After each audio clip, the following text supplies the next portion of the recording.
There aren't many rock legends who can say they've spent their entire career setting the industry on fire, both literally and figuratively, like Pete Townshend. As The Who's mastermind, he wasn't just a virtuoso guitarist or a sharp lyricist. He was, and still is, a professional troublemaker, a man who never hesitated to set bridges ablaze while walking across them. Diplomacy? Please. That's not in Townshend's vocabulary. This is the same man who wrote, "Hope I die before I get old." You think he's about to sugarcoat his opinions now? From the start, Townshend was a divisive figure, but let's be real. So was rock and roll itself. It was never about making friends. It was about rebellion, ego, and raw, unapologetic energy. And nobody embodies that more than Pete Townshend. His entire career has been a mix of pioneering music and cutting down his peers with the same intensity he smashed his guitars on stage. Whether justified or not, Townshend's critiques have been loud, scathing, and unfiltered. So, which bands have had the misfortune of being on Townshend's bad side? Let's take a deep dive into the 5 acts that irked him the most. It's ringing in the ear that you get when you've been exposed to very loud noise, but you can get it from other things as well. It can be a congenital thing. Led Zeppelin. They ripped us off. One of the longest-standing feuds in rock history is Townshend versus Led Zeppelin.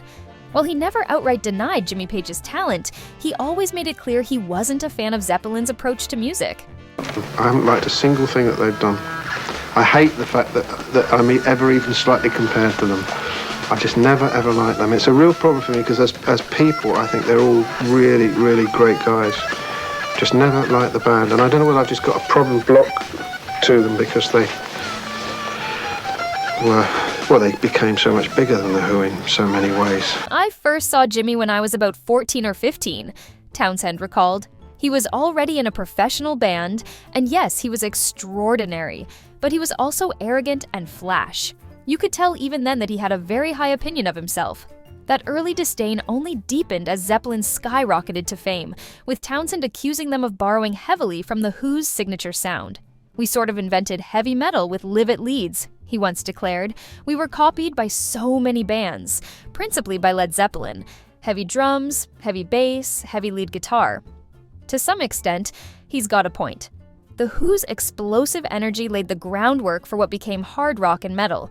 But let's be honest, this sounds more like bitterness than fair critique. Zeppelin didn't just follow The Who's blueprint. They took it, expanded it, and became one of the biggest bands in history. That had to sting. And yet Townshend, grudgingly, admitted Page was a great guitarist. His main problem? He felt Page had no restraint. "Jimmy's a great guitarist, but sometimes I wonder if he knows when to stop." In their chosen field, but I've never liked them. Deep Purple, not my thing, mate. If Led Zeppelin's success annoyed Townshend, Deep Purple's entire existence seemed to offend him. The Who might have been one of the loudest bands of the 60s, but by the 70s, hard rock had taken things to a whole new level, and Townshend hated it. "I hated their music," he said bluntly. "It was very hard to live with, being compared to these very heavy metal bands." And as for Deep Purple's iconic guitarist, Ritchie Blackmore, Townshend had zero patience for his antics. Bash his guitar on his head, smoke a cigarette through his teeth, play a mouth organ backwards. What's that all about? Not my thing, mate? Ouch. Clearly, Townshend had no interest in Blackmore's theatrics. While The Who were no strangers to destruction, Townshend saw it as an extension of the music, not just a spectacle for spectacle's sake. Pete Townshend's disdain for the Beatles isn't as simple as professional jealousy or rivalry.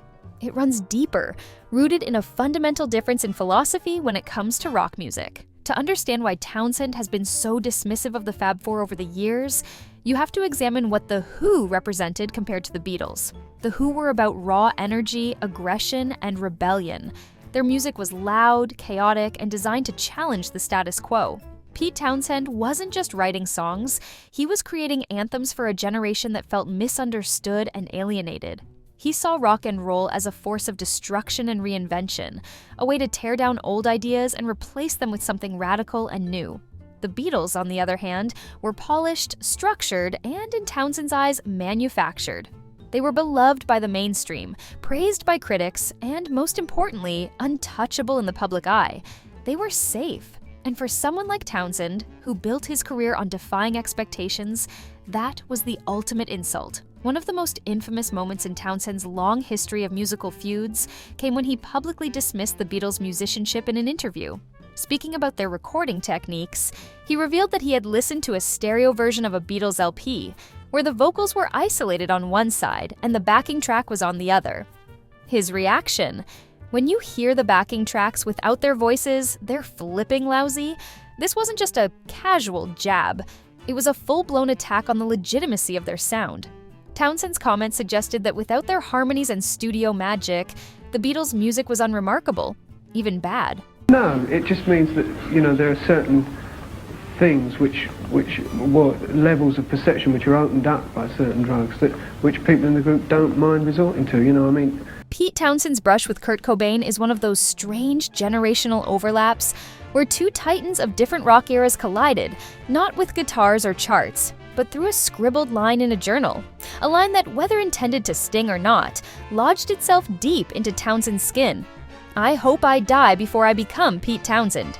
For many, it was a clever nod to The Who's rebellious anthem, My Generation, but for Townshend, it landed like a slap across the face, because it felt like Cobain was reducing everything he had become into a cautionary tale of creative decay, irrelevance, or worse, hypocrisy.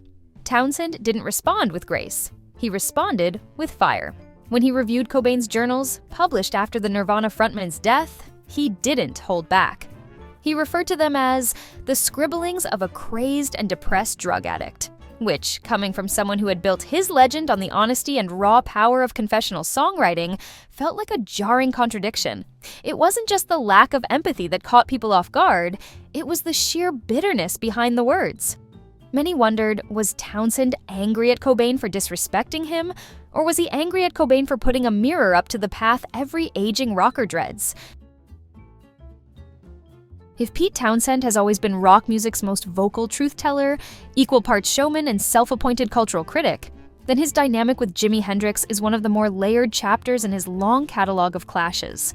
Because unlike the bravado-soaked jabs he's thrown at others like Ritchie Blackmore or Jimmy Page, Townshend's thoughts on Hendrix are laced with admiration, guilt, and maybe even a touch of regret. You don't hear him deny Hendrix's genius. How could you? That would be career suicide in a world where Jimmy is practically canonized. But what you do hear in Townshend's interviews is this subtle, simmering irritation, not with Hendrix the musician, but with Hendrix the legacy, the impossible-to-compete-with myth that seemed to hover over The Who like a shadow they could never quite outrun. It all started innocently enough. When Jimi Hendrix first touched down in London in the late 60s, it was Townshend he was directed toward for advice. And Pete, by all accounts, gave it. He even remembers showing Hendrix the exact amp setup he was using at the time, a combination of Sound City and Marshall gear that gave his playing that high-voltage roar The Who was famous for. What Townshend didn't expect was to essentially hand over his sonic blueprint to a man who would take it, amplify it, figuratively and literally, and completely change the game. It was one of those moments where being helpful came back to bite. He was brilliant without being 1,000 watts loud, Townshend once said with a thin smile, the kind that hides a small internal scream. Why did I give him that bloody tip? We can say that he didn't exactly hate him, but rather hated the act of his taking that tip. So, what do you think?